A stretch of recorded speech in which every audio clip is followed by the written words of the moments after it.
primero y de ahí salimos.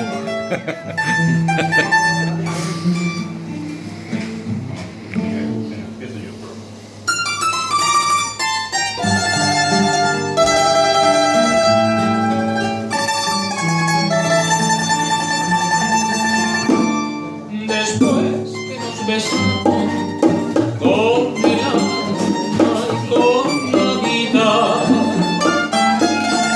te fuiste por la noche de aquella despedida, y yo sentí que al irte mi pecho sollozaba.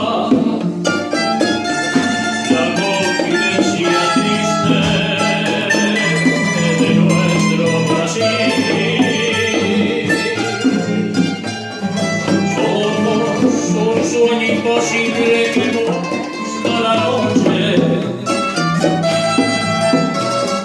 para olvidarse del tiempo, del mundo y de todo. Solos en nuestra quimera, doliente y querida, dos hojas que el viento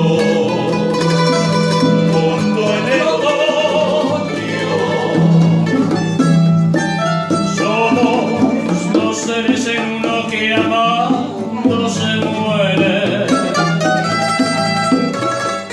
para guardar en secreto lo mucho que quiere. Pero ¿qué importa la vida con esta separación? Somos dos gotas de llanto, pero